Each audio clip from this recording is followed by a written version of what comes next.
Hello and welcome back, learners.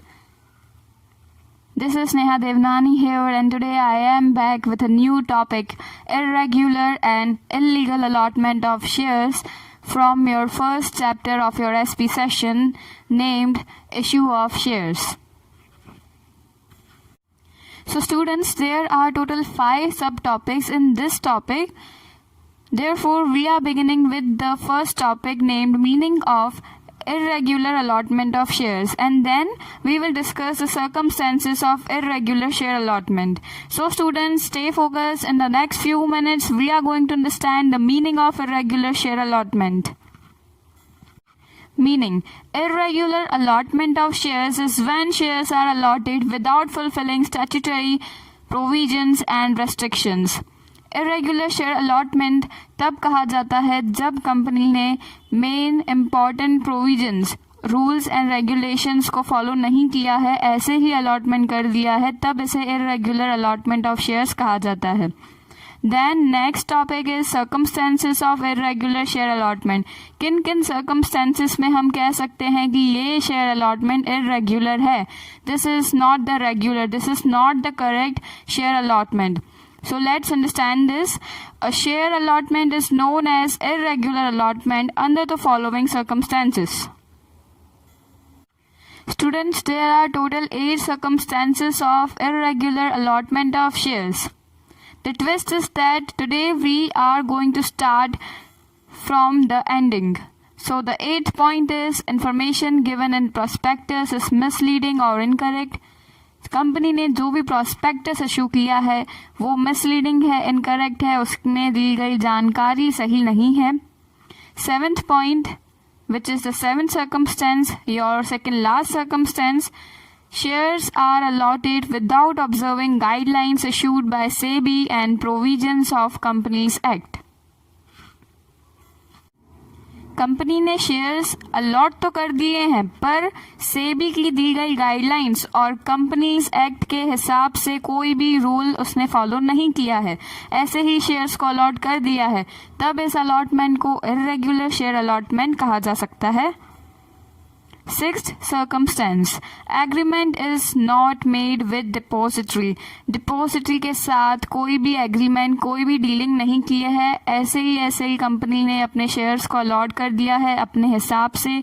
5th circumstance, listing agreement is not made with recognized stock exchange. आपको तो पता है shares को list करना पड़ता है स्टॉक एक्सचेंज में, उससे पहले उसके साथ डील करनी पड़ती है, एग्रीमेंट डन करना पड़ता है. कंपनी ने अगर एग्रीमेंट नहीं किया है स्टॉक एक्सचेंज के साथ, तभी भी इस शेयर अलॉटमेंट को हम रेगुलर अलॉटमेंट नहीं कह सकते.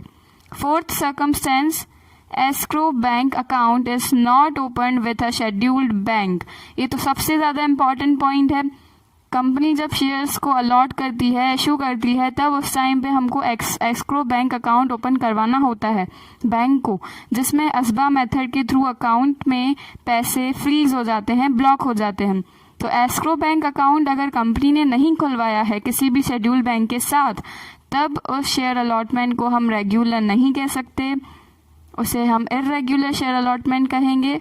This was the very simple yet effective point. 3rd circumstance, the minimum 5% of face value of share or the amount decided by SEBI is not received with application. So students, here listen carefully. ये point थोड़ी सी confusing वाली है. इस point में लिखा है जब company को एप्लीकेशन के साथ शेयर की प्राइस का 5% नहीं मिले उस एप्लीकेशन पर, या फिर सेबी ने जितना अमाउंट डिसाइड किया है उतना अमाउंट उस एप्लीकेशन पे अगर नहीं मिलता है, तभी भी कंपनी ने उस पर्सन को उस एप्लीकेशन पर शेयर्स अलॉट कर दिए, तभी भी इस शेयर अलॉटमेंट को इरेगुलर कहा जा सकता है. 2nd, a copy of prospectus is not filed with registrar of companies and SEBI. जब भी ROC एंड सेबी के पास कंपनी प्रॉस्पेक्टस की एक कॉपी सबमिट नहीं करवाती, उस शेयर अलॉटमेंट को भी इरेगुलर शेयर अलॉटमेंट कहते हैं. First point, which is the last point, Shares are allotted without receiving minimum subscription. Company को जितना मिनिमम एप्लीकेशन आना चाहिए था उतना नहीं आया, फिर भी कंपनी ने शेयर्स अलॉट कर दिए हैं, तभी भी उस शेयर अलॉटमेंट को इर्रेगुलर शेयर अलॉटमेंट कहा जा सकता है.